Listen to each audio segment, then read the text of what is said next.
And a big welcome to you, whether you're watching on television, listening on the radio, to our audience here, of course, and to our panel tonight, the Conservative Education Secretary, Nicky Morgan, Labour's Shadow Secretary of State for International Development, Diane Abbott, the Green Party MP, Caroline Lucas, the writer and former director of the Centre for Policy Studies, Jill Kirby, and a former Islamist who now campaigns against extremism, Maajid Nawaz.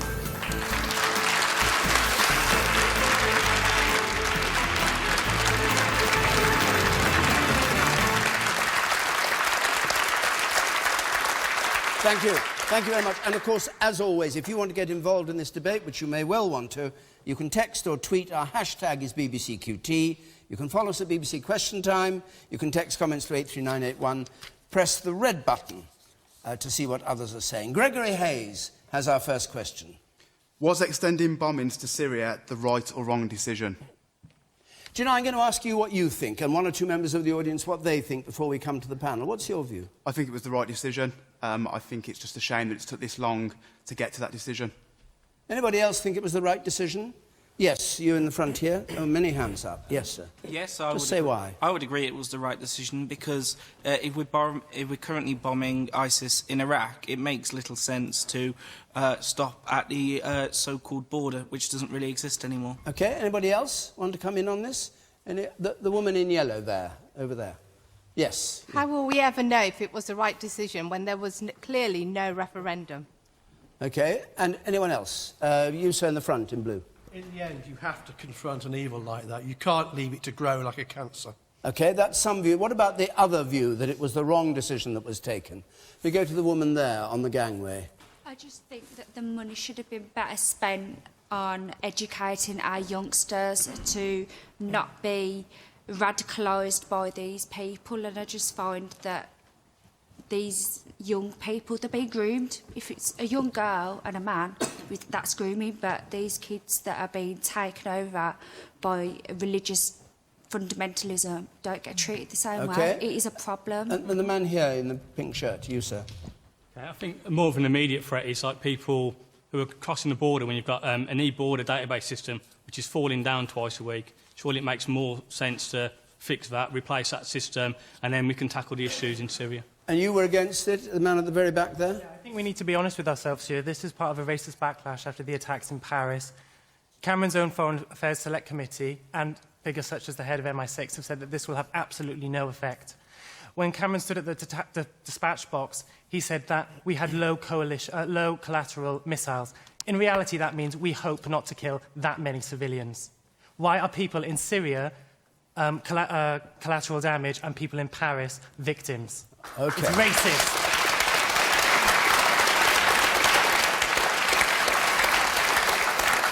OK, well, you'll have a chance to, of course, argue with our panel as we go through the debate. Nicky Morgan, you kick off from what you heard the man at the back there saying. Oh, well, thank you. Firstly, I think it was absolutely the right decision that was taken yesterday. It was a difficult decision for all members of Parliament, and those who watched the debate will have seen people on all sides really searching their consciences as to how they were going to vote. And I think anyone who thinks it was an easy decision for any member of Parliament would be mistaken in that. The second thing is I think we should just pay tribute, whatever we think about the decision, we should pay tribute to those who are now flying on the airstrikes and the pilots who are doing that, and their families who no doubt are worrying about them. Just to answer some of the questions that have been asked, the lady here about educating against radicalisation, she's absolutely right. Obviously that's particularly relevant to me as Education Secretary with young people in our schools. We need to do both. We need to confront the clear danger that there is to our country from Daesh. And it's not just, to answer the gentleman at the back, it's not just Paris. There have been attacks in Ankara, in Beirut, earlier on this year in places like Yemen. There have also been the Russian plane blown out of the sky over Egypt. This murderous death cult, it's a terrorist organisation, is a danger to people not just in the West, but people around the world, and it's now time for us to play our part in confronting it. Okay.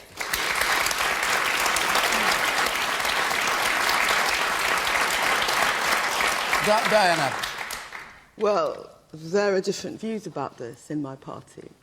but I would remind the audience that the vast majority of Labour Party members, the majority of Labour MPs, and in fact a majority of the shadow cabinet, believe it was the wrong decision.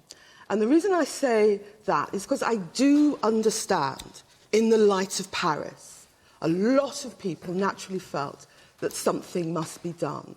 The question is, will these bombing raids on Syria make the British people safer?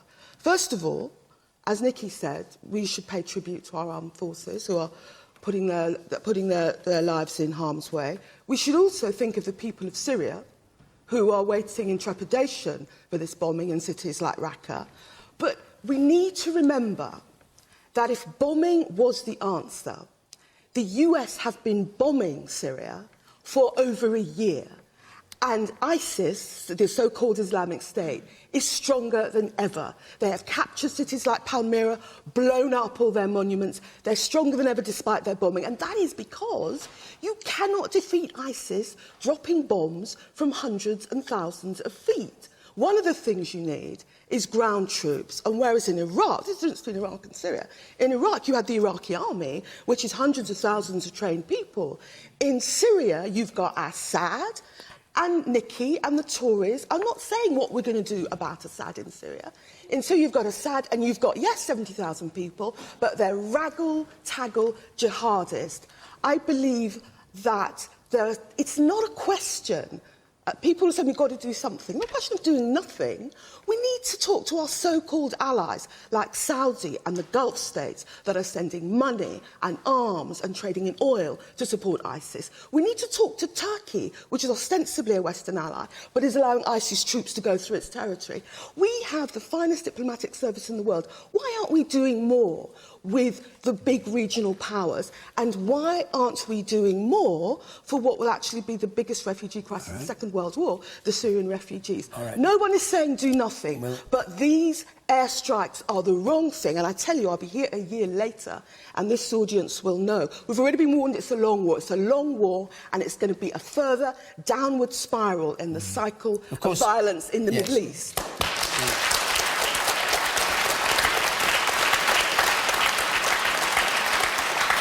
You just briefly, you mentioned Iraq. Of course, you and Jeremy Corbyn voted against the bombing in Iraq. Is that still your position, that is also wrong? You mean the original Iraq war? No. The against IS in Iraq. Oh, IS in Iraq. I mean, last September. IS in Iraq is a different situation because the Iraqi government invited us in, but you voted against the bombing, didn't you, then?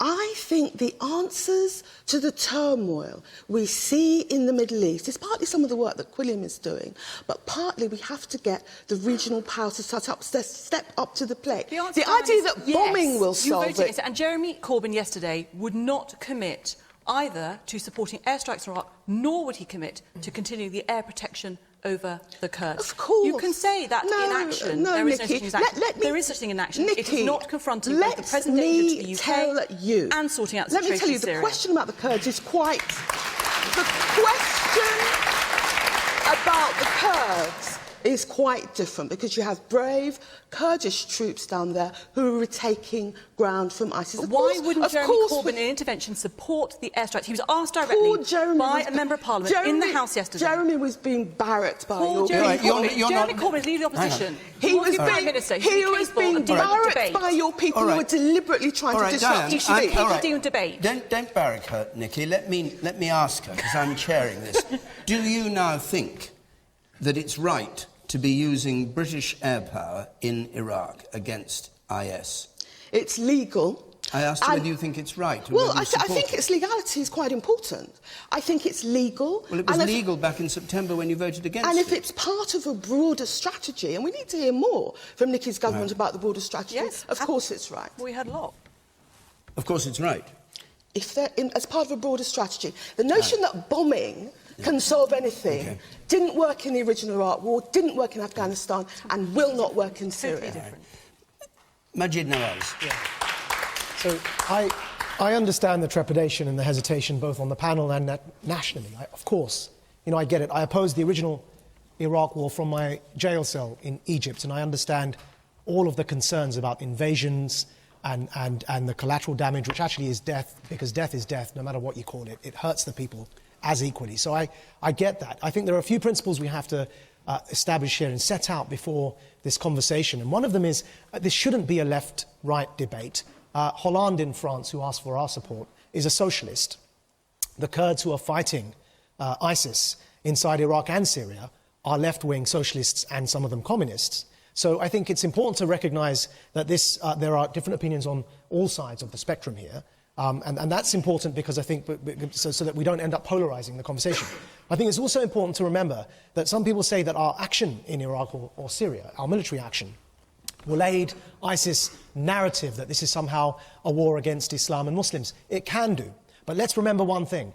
Our inaction has also aided ISIS narrative. When I first joined the Islamist group that I did at 16 years old, it was our inaction in Bosnia and the genocide there that led me to become an Islamist and join that organisation because I was so furious at a genocide playing out against Muslims in Europe. So action and inaction can lead to promoting an Islamist narrative. So that shouldn't really be a basis for consideration in this question. I think also we were bombing Iraq anyway, as has been established. It didn't make much sense not to then expand that to Raqqa, because ISIS, if you remember when so-called Caliph Baghdadi descended from his pulpit and gave that one speech, that one public appearance, it was in Mosul.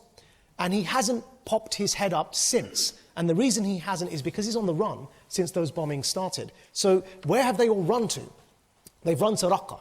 So it doesn't make sense that we're bombing on one side of this border that they don't recognise and that really isn't being policed, and we're not bombing on the other side. And I'm not saying I'm for bombing, I'm just saying laying out some of these principles. And finally, I think this is legal. The UN resolution that was passed committed us to pursuing, quote, all means against ISIS in Iraq and Syria. Now, all means don't exclude bombing. So where would I stand on this? I think that I agree with something Diane said earlier.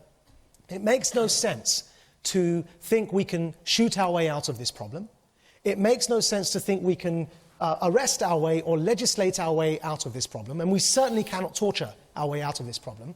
Because what we're dealing with, and in recognising this problem, is not a war, it's not World War III. I think this is a global jihadist insurgency. And the only way to tackle insurgencies is to get at their support.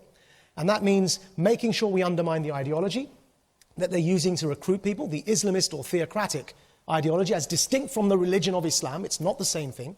Making sure we're undermining that notion of theocracy and making sure that we're sapping the appeal, because 6,000 or so European born and raised citizens have gone to join. How would you have voted in the House of Commons last night? Right, so that doesn't exclude bombing. I think if we can... Sorry, how would you have voted last night? I would have voted for the action. And the reason I say that is a comprehensive strategy, as the UN motion said, all means. It doesn't exclude the notion of bombing, but bombing isn't the solution on its own. All right, let's hear from some more members of our audience. The woman on the ground there. I have to say that I completely agree with Diane. I think that I don't understand how the government can say that by bombing Syria it will make Britain safer. We're going to isolate more moderate Muslims, potentially leading to greater radicalisation. We're going to aggravate more people. There are extremists living in all cities across Europe, and by bombing Syria we are not going to eradicate this ideology into non-existence. All right, and the woman there on the banner. I just want to pick up on something Nicky said about it being a really difficult decision, which I don't doubt. But should the cheering and laughter in the Commons following last night's decision not make the public question the humanity with which the MPs claim to be acting? And whatever you think is morally right or wrong, surely it's a sombre decision. You know, it's a decision to bomb people. All right. Jill Kirby. Yeah. Yes, you're absolutely right. It is a decision that should be taken very soberly. And I thought all the kind of clapping and cheering after Hilary Benn had spoken was completely inappropriate in these circumstances. It was a divided House. There were divided parties. And it was a difficult decision to make. I personally think it was the wrong decision to make. I wouldn't support it.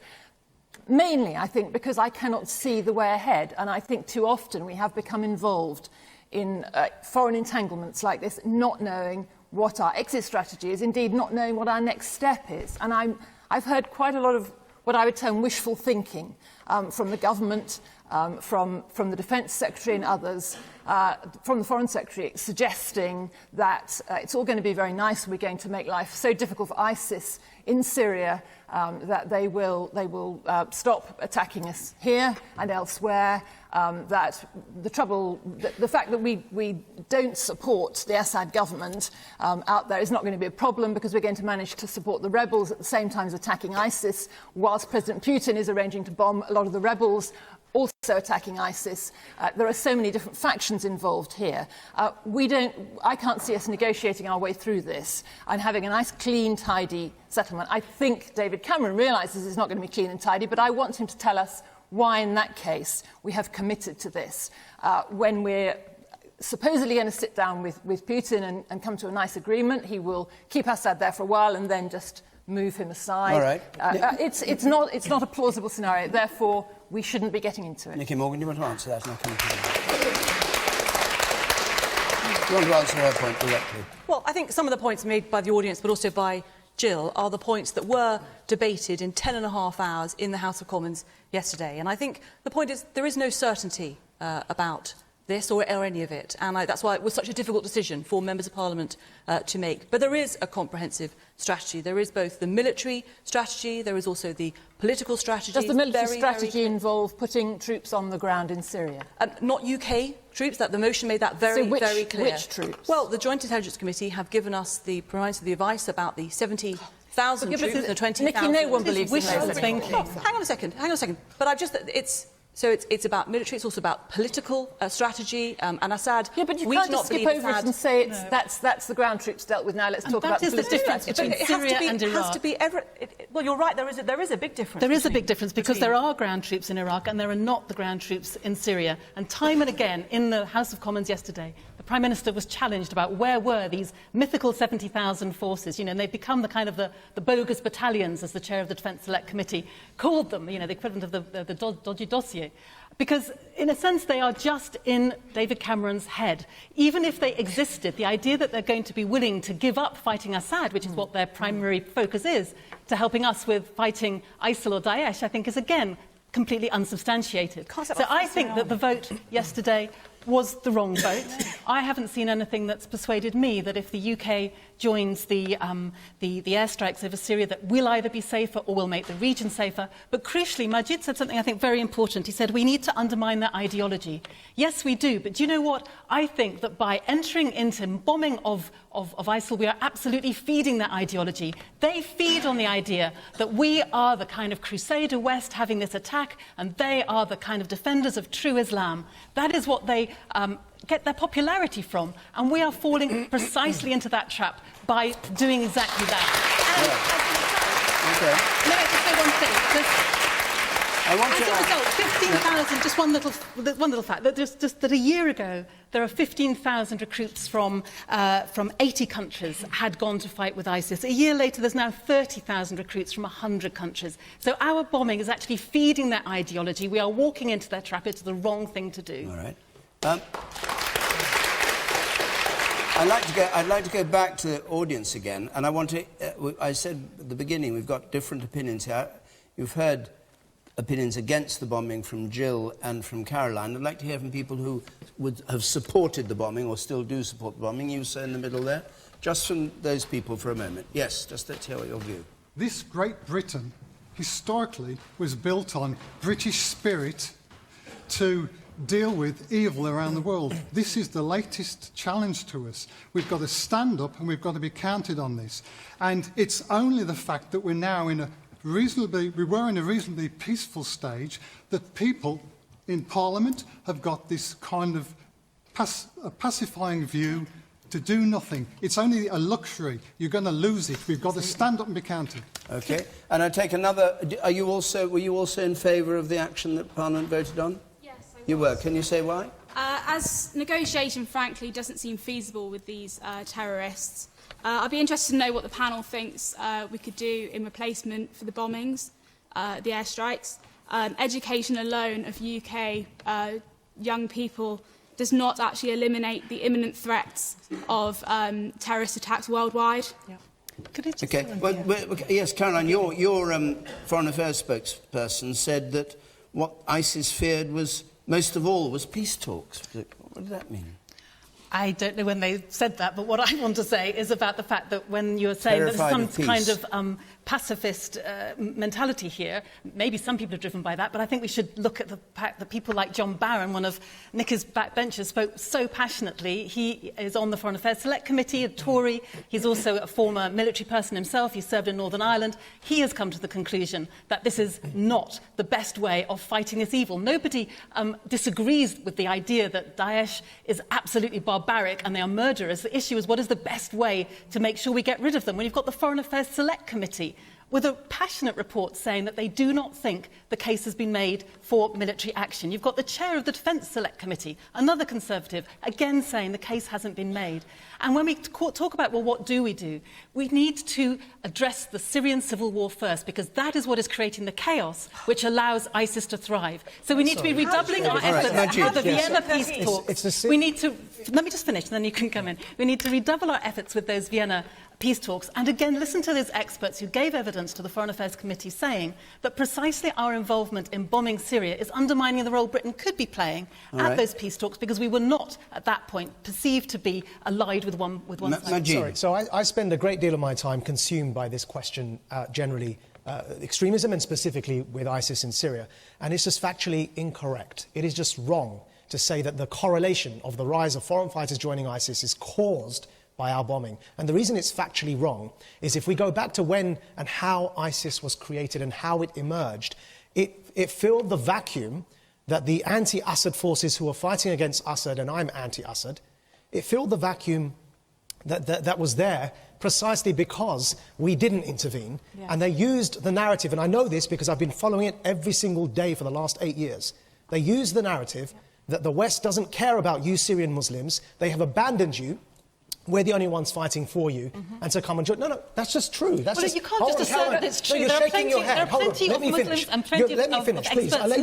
Let me finish, please. I've been watching this for the last 8 years. What your scenario is. Had we gone in, the fact is, had we gone in and removed Assad, what would have happened then?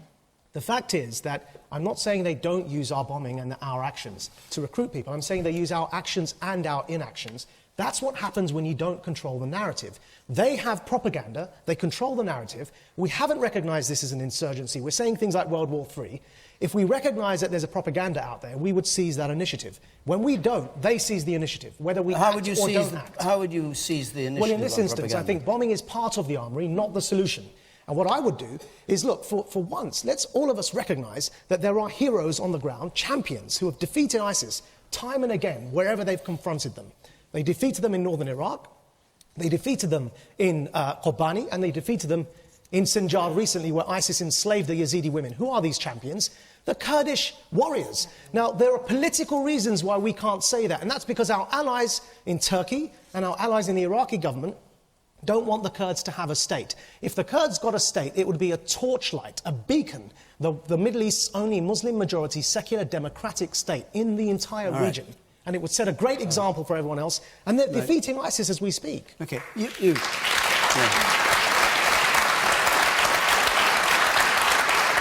believe that so often we talk about what's going on in Syria, but the bigger issue a couple of months ago was about the refugees. And what I'd like to ask is, we don't hear much about them now. And I know that people's instinct is to want to help the refugees, but in May, people voted that they didn't want immigration in the country. We saw that by the rise of UKIP and by the Conservatives' policy.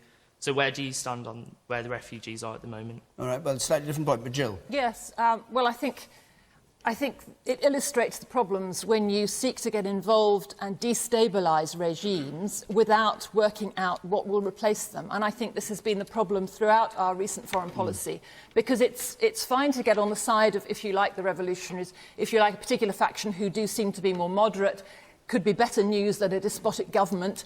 But once you've actually thrown in the match and set light to the whole thing, you'll then have great movements of people.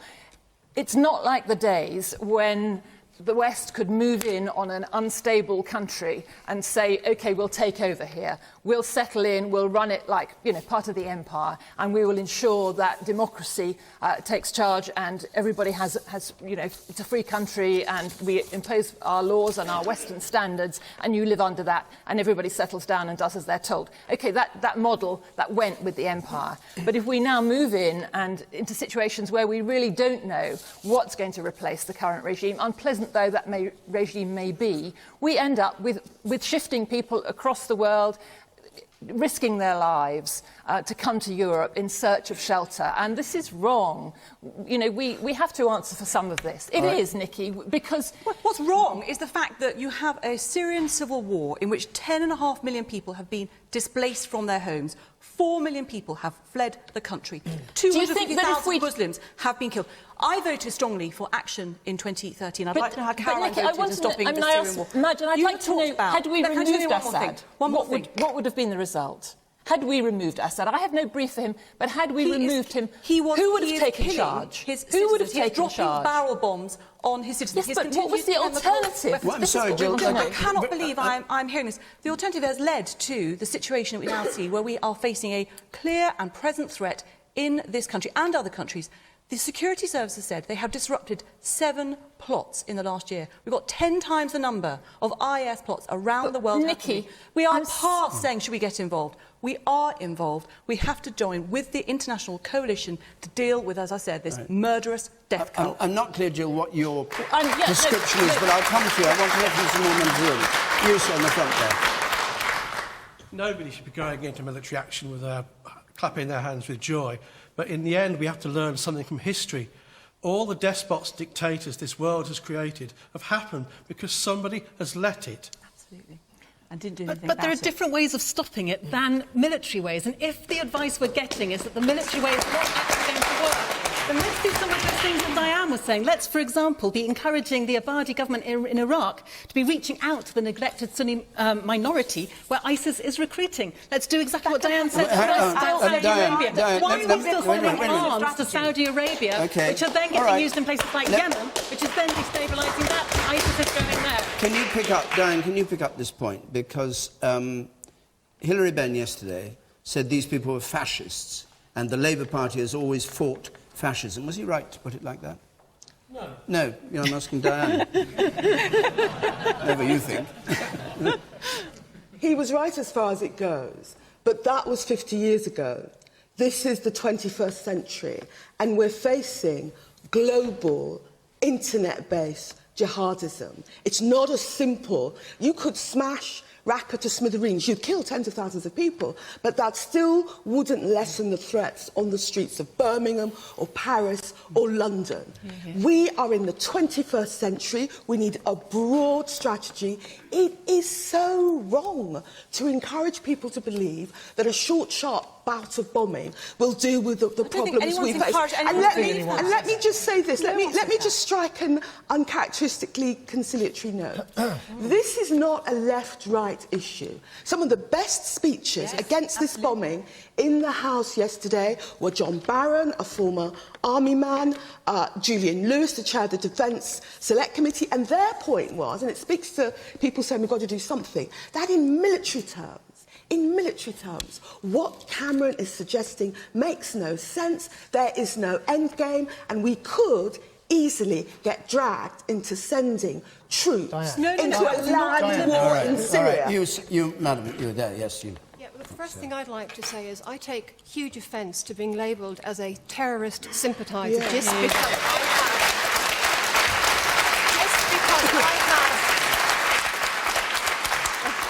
because I have a different approach to this. I personally believe that we are pursuing a course of action that has no proven track record of long-term success. And I'm looking long-term. You're talking about going in, attacking oil tanks, whatever. I totally agree with you, Diane, that there are other actions that we should be taking. We should be taking a far more divisive hand with Qatar, Kuwait, Turkey, countries that are funneling money to ISIS through donorship, through buying oil, through whatever. It's an uncomfortable truth that needs to be faced. And simply blanket bombing Syria is not going to solve on that point, Nicky, do you think, just for the point she raised, do you think the Prime Minister should have apologised for talking about a bunch of terrorist sympathisers going through the lobbies with Jeremy Corbyn? Well, what he made very clear in the debate was that he never apologised. He didn't apologise. Why not? Because surely you should say that he should apologise. I wasn't at the meeting. I don't know what he said. I don't know the context. But actually, he made it very, very clear. He's never denied it. terrorist sympathiser to No, you. but Jeremy Corbyn and John McDonnell do. John McDonnell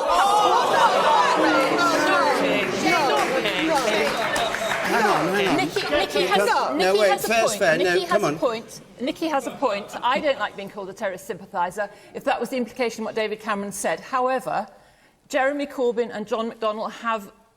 They've been photographed shaking the hands of Jerry Adams and others, Hezbollah, and making it quite clear that they will support what certainly I would regard as terrorist factions. Are you saying that let Diane answer this. Are you saying that the leader of the Labour Party supports terrorism? Is that what you're saying? What I'm saying is... No, are you saying that? I am sure that he has in the past supported terrorism, and I haven't seen him recant. No, well, that's what you said, Nicky. Wait, Jeremy, let's just clarify Jeremy this. Corbyn has said in June of this year, he talked about our friends from Hezbollah. John McDonnell talked about the bombs and the bullets and the sacrifice made by the IRA. And last week on this programme, Ken Livingstone, the leader of your Defence Review, Diane, talked about people on 7/7 who gave their lives, the bombs. What about the people who lost their lives? Nicky. What about people who lost their lives on those two trains and that bus? These are old smears, and they do not smears, they are direct. These are old smears, and they do not detract from the fact that, in my view, and the view of millions of British people, the House of Commons made the wrong decision yesterday. That is a perfectly honourable position to have, Diane. It's a perfectly honourable position to have, to have voted against the motion yesterday. The Prime Minister made that very, very clear. But those are two statements, and another one that Ken Livingstone made on this programme last week. And I think what people wanted to hear was a debate on the issues that we had tonight and what we had in the House for 10.5 hours yesterday. So you're saying that it's right to call them terrorist sympathisers, but you wouldn't call her a terrorist sympathiser because she opposed the bombing. I have made it very clear that the lady, and with her views, and the Prime Minister made very clear yesterday that members who did not support military action and voted a different way from the government were perfectly honourable in holding that view. The man in the white shirt there, in the middle, you. I'd like to bring up a point that hasn't been discussed yet. Right. Is that one of the reasons that we have taken this action is because one of our closest allies, France, plead for our support. Yeah. And I was thinking, if this happened in London, and it could have been our friends, our family, would we not expect the same support from France? And how would you feel if they didn't support us in that way? Caroline Lucas? Well, I think the point still remains that what you would want is for your friends to do the thing that is going to be most effective. And if by getting involved in military action we are going to hand a propaganda coup to ISIS, which is going to allow them to recruit yet more people and put more people at risk, then I don't think that's the right thing to do. But there are plenty of things we can be doing. We've been outlining them right now. So my answer to France would be, of course our hearts go out to you. But there were people who were caught up in that Bataclan, chaos. People from the UK who themselves have said they don't want this as a response. They want a response that's going to work. And the position that we're taking here, Diane and I and Jill too, is not that we're not doing this because we're somehow squeamish about it. We're saying it is not going to be effective. All right. The Defence Select Committee is saying that. Okay, you, sir, with the white... Yes, in the second row from the back, yes. The world's facing possibly the greatest crisis ever, possibly. And what about the United Nations? Are they no longer relevant? Well, what do you think? Well, they're not making any statements. There doesn't seem to be any movements. I'm sure there are things going on, but there's no lead from the United Nations. And we've got so many different angles from different countries. That's what the United Nations were there for. But they passed this resolution saying all necessary steps should be taken. Well, yes, but they're not taking much of a lead, are they? I mean, we've just heard that from you. I don't see many United Nations leaders talking about it, giving any speeches, letting the public know what's going on. Maajid. Yeah, I mean, fair point. There need to be more speeches to let the public know what's going on. But they did say, I mean, this is what actually it leads on to what I was going to say anyway. That I don't think anyone who supported the vote yesterday is saying that this is the solution to the problem. Often we set up straw men and then blow them down.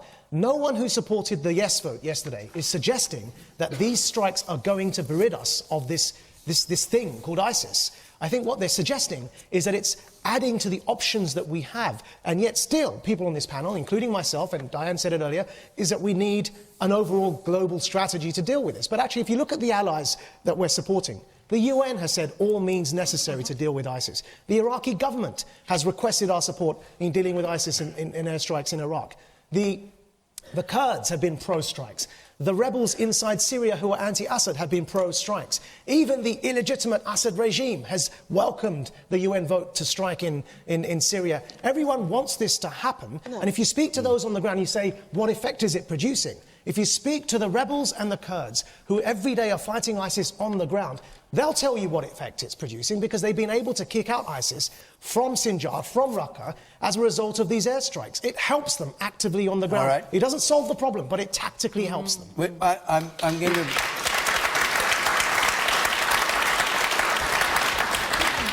I want to just come back to yesterday in the House of Commons. We've had half the programme on this, but we had a lot of questions on this next topic. I'd just like to touch on that. It's a question from Angela Griffin, please. Has Hilary Benn's speech in the House of Commons weakened Jeremy Corbyn's leadership? There was a lot of comment on the way that Hilary Benn got applauded, and you mentioned at the beginning. Has it weakened Jeremy Corbyn's leadership? Let's just deal with this Labour Party issue. Nicky Morgan. Well, I think what it did show was to the Labour Party that there was another person who was capable of being a leader. It was the most extraordinary speech. I don't know how it came across to those watching on TV, but I can tell you, standing in the chamber, regardless of your views and which party you're a member of, it was, somebody described it, spine-tingling, and it was absolutely right. And the reason the lady talked about the cheering at the end, I think because it was so extraordinary and the day had been so intense, that was what led, I think, to the applause and the cheers. And I take your point about it was a sombre day and a sombre motion. Look, this is for the Labour Party to deal with. I saw the look of fear on some of the Labour MPs' faces who were in our lobby last night. They were seriously worried about the consequences. We've heard, obviously, Ken Livingstone today talking about deselections. This is a matter for the Labour Party. But all I would just say is that it is important, regardless of what we might think, and I think as a government minister, having a strong opposition is something this country needs. And I think that was, Hilary Benn has shown that quite extraordinary qualities in that speech last night. Right.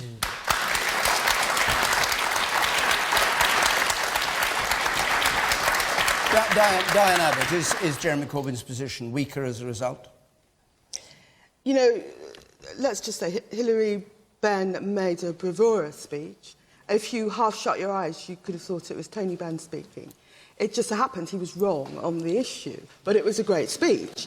As for him having great qualities, fortunately, in the Labour Party, we have many people with great qualities. The truth about Jeremy Corbyn is he's faced a cacophony of sneering from the London elite ever since he became leader. I don't agree with Jeremy Corbyn on everything.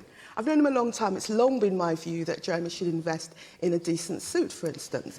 But you know, nonetheless, he's a very genuine person with very genuine beliefs. He's different from the regular run of politicians. He's not a 40-year-old guy who went to Oxford and wears smart suits. He believes what he believes. He has the biggest mandate of any Labour leader ever. So is he acting like a strong leader?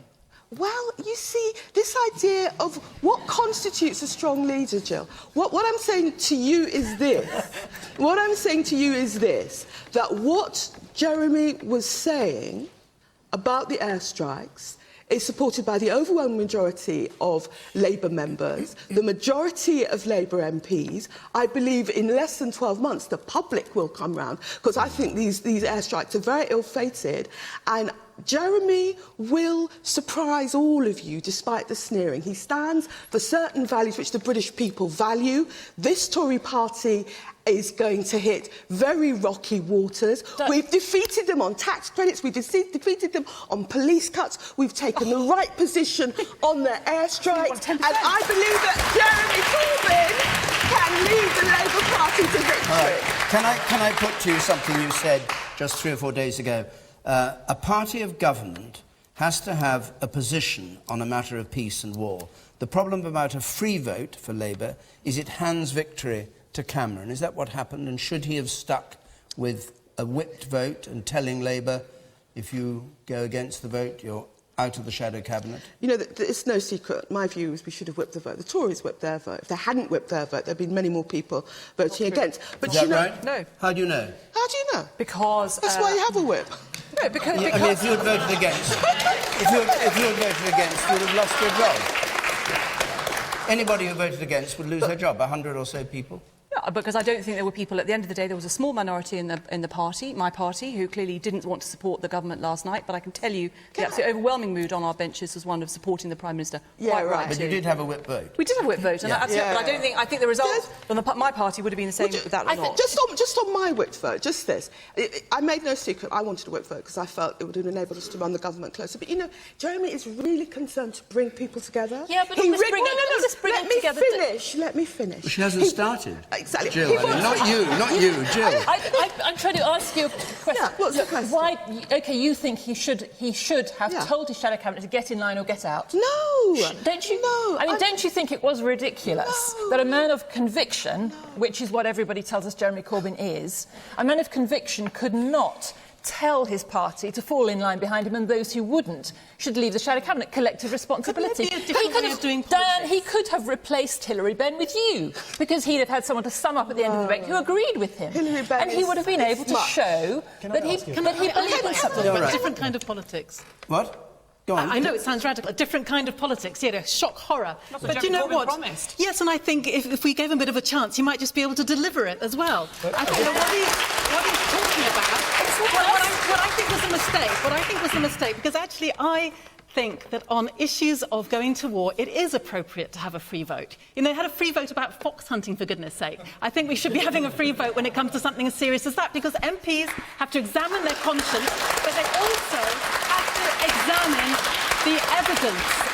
And what happened during the Iraq War is that MPs, in a sense, could kind of outsource their brains to the whips, not look at the evidence, and then therefore go along with their whips and take us into the catastrophe that was the Iraq War. Right. So I think for matters of war, there should not be a whipped vote, but I think what Jeremy should have done is to have positioned that right from the start as something that he said as a position of strength. I will do politics differently, we will have a free vote on this, instead of which it looked as if it was a sign of weakness because he was forced into doing it. You said that. What do you think? Yeah, just come back to the original question. Yes. Did it weaken Jeremy Corbyn's leadership? I think it did, because listening to that speech, the way that he articulated his point, Hilary Benn, the way he articulated his point so clearly and so succinctly actually changed my opinion on it. So I do think he has weakened Jeremy Corbyn's leadership. You changed your mind listening to Hilary Benn? It's an impossible choice, but after listening to the speech, the way that he was so balanced in articulating his point, it did sway my decision, yes. OK, and you say in blue there, and then I come to you at the back. Yes. I think being a leader, you have to show a position of strength. And in answer to her question, I think, yes, it has weakened his position. And I was one of the people that applauded that speech of Hilary Benn yesterday. He really stood out amongst that party. OK, and Angela Griffin, what do you think? You asked the question. I think Conservative now have found a good opposition. In Hilary Benn? In Hilary Benn. Yes. You think he'll become leader of the party then? Yeah. I would say, Yes. I cometh the hour, cometh the man. And I think that this particular speech, or woman, but we're talking about Hilary Benn. So I think this particular, there are plenty of women on this panel. I think this particular speech was, yes, the one time I won't find myself complaining being a minority, actually. This particular speech was, I think, fantastic. I would salute Hilary Benn, I would salute Tom Watson, I would salute Stella Creasy and all those 66 Labour MPs who went with their conscience and voted because they thought that this was above party politics. And I find that when we look at the issue and the questions of leadership, I don't want to blame Corbyn. I don't want to make it all about Corbyn, because actually I think unfairly sometimes he does get an unfair deal. But actually I'm more concerned about the mood. And what I mean by the mood is that if last week on this programme, as you mentioned, Nicky, we can have your shadow defence, Ken Livingstone, suggest that those who murdered people gave their lives in protest. I mean, murder can never be a form of protest. But when he phrased it in that way, and look, you know, I've been through all the grievances he spoke about. I've witnessed torture in jail, I've been in prison, detained without charge, I've had my DNA taken, but I'm not killing people, right? So however we want to explain those grievances, they make people angry, we cannot justify terrorism. Now, why am I mentioning that? Because that same Ken Livingstone then goes on, so one, he's making excuses for terrorists, he wants to talk to terrorists, and he wants to say we can understand them. And yet he's not willing to understand the motives of those 66 MPs of his own party that basically voted for intervention in Syria, but he's basically suggesting they should be deselected. On the one hand, we're sympathising with terrorists, we can't even sympathise with our own members of parliament because of the way they vote. It's just that mood that I find incomprehensible.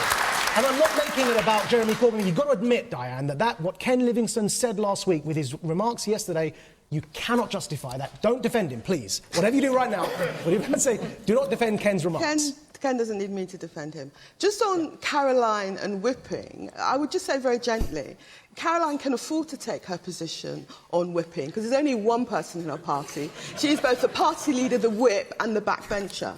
I don't think that's... I think still have a substantive view on it, and I think it's a very relevant view to say that people should be looking at their consciences and the evidence, not simply going through, like, lobby fodder mindlessly, which is what has got us into so many problems Caroline, in the past. in 28 years, I've never been described as lobby fodder. But just this thing about the death of the Labour Party and the collapse of Corbyn's leadership. You know, yesterday I had lunch with a group of MPs I have lunch with every Wednesday. Half of them voted very seriously against the action. Half of them voted for the action. Actually, as Labour MPs, we have more to unite us than divide us, basically protecting our constituents from this Tory government.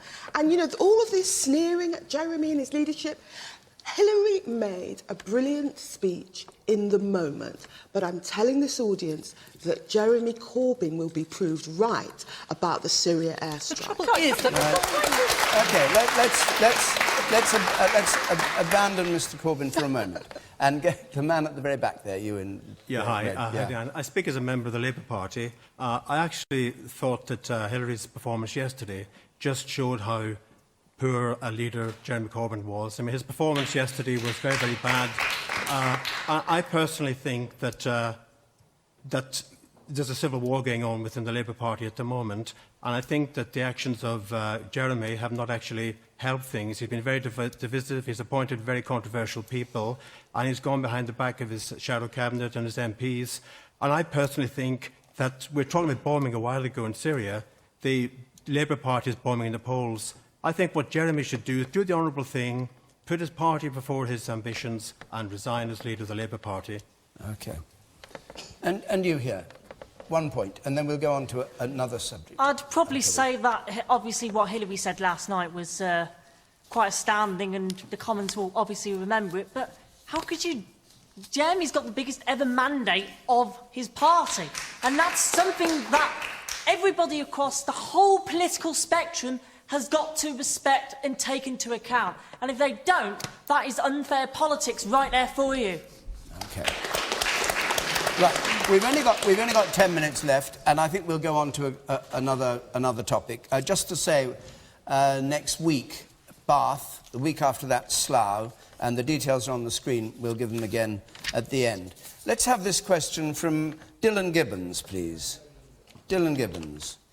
Why did the government appear to be so aggressive and ill-informed in its negotiations with junior doctors? The junior doctors' strike, which was called off, remember 98% of doctors, 37,000 of them, voted for a strike. Why was Jeremy Hunt so aggressive and ill-informed, and the government so aggressive and ill-informed? Jill Kirby, what do you think of that? Yeah, I think it's a bit of a mess. I think we have to be relieved now that the junior doctors aren't striking and hope this gets sorted out. I think that some of the difficulty is that the government has not really been very clear about what the objective is here. We're told it's about 7-day working.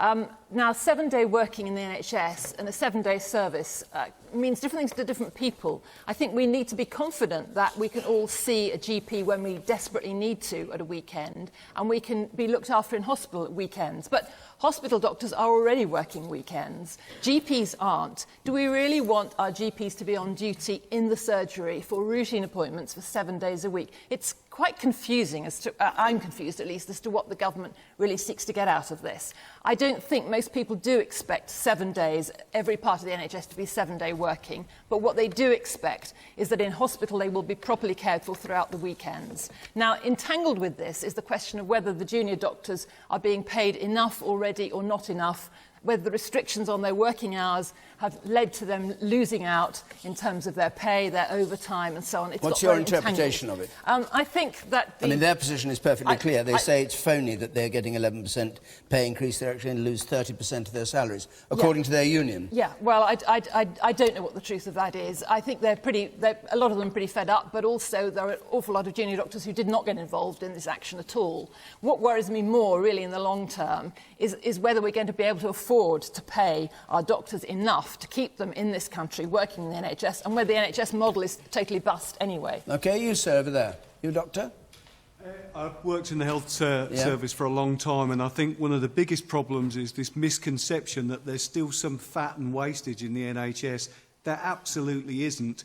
Apart from the Greek model of economics, which pervades through the accounting process of the way the NHS is run, on the shop floor there is little but the smell left on the bone as far as the sort of slack in the system is concerned. There is not any more cutting that could possibly be done. You know, I've worked with doctors, midwives, nurses of all different professions, and the professions are absolutely on their knees as far as keeping the health service going is concerned. And Dylan Gibbons.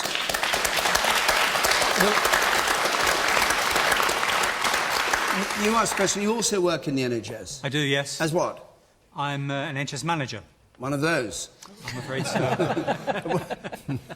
So that was tease. What's your view of the way the whole thing has been handled? Well, I think it's just been very surprising. I think, as Jill said, it seems to have been quite confusing. I think they seem to have been ill-advised to imply that the lack of junior doctors the weekend was causing a very large increase in the number of deaths.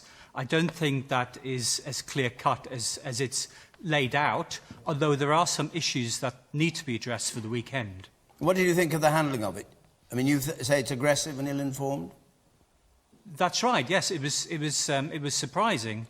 I did speak to a national clinical leader, and she said that the advisors of the Department of Health were maybe not giving very good advice to the Secretary of State. OK, Nicky Morgan? Well, I don't recognise the characterisation as aggressive and ill-advised, but I think where I do agree with you is the fact that there are reforms that still need to be made, and this is a contract which the BMA have been calling to be modernised since 2008. And there is a need for, I take Jill's point about different parts of the NHS, but I think there is evidence that shows if you are admitted need something seriously done operational at the weekend, then your chances of survival can be less. And we also know there's just huge pressure on the NHS. I represent a constituency in Leicestershire that has, I think, the busiest accident emergency in the country. And clearly, that whole hospital needs to be working effectively 7 days a week to cope with the demand from patients on it. But the important point is that the parties are now talking, and this is also about having a safer NHS in terms of working hours for the junior doctors. And so, under the change of the contract, the working hours maximum goes down from, I think, just over 91, down to 72 in a 7-day period. So it is important that that contract is modernised. Both parties are now talking, and you know, that's what we will get there, and then we can all go forward to the NHS that we want. Well, if it works out. But do you believe their claim that they were going to lose 30% of their salary as a result of these measures? I don't. I mean, I think the contract, the changes that showed the department, what Jeremy was saying is that actually there will be no one losing out, and in fact, actually, there were 75% of people who would get more when working at the legal hours. Well, I can just hear junior doctors all around the country at this point probably throwing things at the television and screaming, because the kind of description that you're hearing from Nicky Morgan does not actually match up to what I've been hearing from junior doctors in my constituency and beyond. They are speechless, really, about the contempt with which they have been treated by this government. Not just them, but we've also seen now as well the nurses whose bursaries are going to be cancelled, and they're going to have to pay for their training too. So this is a government that doesn't care very much about the NHS. It is also a government that doesn't mind about launching a campaign of misinformation about what junior doctors do. They already work at weekends.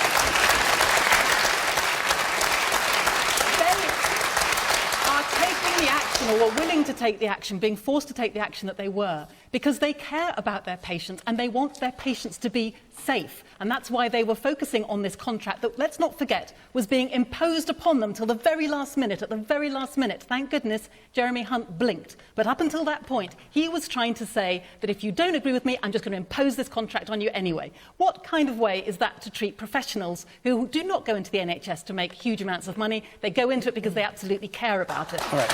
Here. We have to speed up a bit because we're coming towards the end. Yes. woman who works in the NHS, and she said that she couldn't believe the fact that these doctors were wandering out in their scrubbers over the infection lines, going out speaking to patients, and she said the biggest reason that they spend so much money is because they get infections, and yet that's another way that if they didn't wander over in their scrubs, that would be a way that would take off a load off the junior doctors, but we don't talk about the waste in the NHS ever. OK, and the man behind you in the blue shirt. Thank you. Caroline, you just talked about the government don't care about the NHS, but may I take you back to May, when the Conservatives proposed £10 billion to put into the NHS, far more than any other party. If you look at how that compares... Let him finish. Sorry. Far more than any other party. So how can you say that this government doesn't care about the NHS when it's investing more than ever before? All right, I'll redirect it to Diane Abbott, if I may, because of the time. Inflation and population, I would simply say. Diane Abbott. My mum was a nurse, so full disclosure, I know how hard and committed NHS workers are. I could not believe Jeremy Hunt, again and again, going into the media and saying, in effect, people were dying at weekends because junior doctors didn't work weekends. You know, Andrew Lansley was their first health secretary. He fell out with everybody. Jeremy Hunt was brought in to be Mr Nice Guy. He's now fallen out with everybody. There's a systemic problem between Tory health ministers and the NHS. Because if you work in the NHS, you know they do not mean the NHS any good. It's systemic. Maajid. So, you know, I think... Hold on a second. All right, go on, since you're halfway through. So Patricia Hewitt ruined life for junior doctors. Mr Hunt, Under unfortunately... Labour, this is. Yes, under Labour. Mr Hunt is doing the same thing. Now, Mr Hunt has lied about weekend mortality. There is no increased death at weekends. And to the point, I work in liver transplant. My patients do not want to come in on weekends for an emergency transplant because they believe... Jeremy, I'm not going to pronounce his surname because I might mispronounce it deliberately. because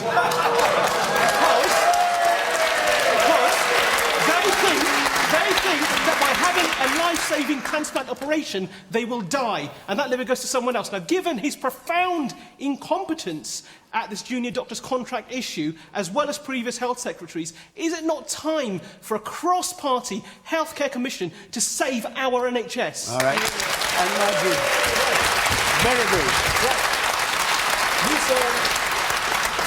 stole the words from my mouth. I was about to say you sound like a doctor. I know my family's full of them, and you sound exactly. You stole the words from my mouth. I think the only solution to this, as is done with MP salaries, by the way, is an independent commission that looks at the future of the NHS, and it's currently, as it stands, unsustainable. How I know that? I don't know how much time I have, but I want to... Okay, so all I'm going to say is that if my father, who goes in for surgery, is in the operating theatre, is in the robes, is anaesthetised, and then they say, sorry, we've got no beds, we have to take you back again. I mean, this is a terrible situation. It's unsustainable. We need an independent inquiry into that. Can I just... No, our time's up. Sorry to all of you. Can we talk about climate change next week, David? I can't believe we've got the UN climate talks happening now and we haven't talked about it 1 second. We're talking about security. Climate is the biggest threat to our security. All right. All right. Well, you might have expected it and we might have got to it if we hadn't spent so much time talking about Iraq and Syria.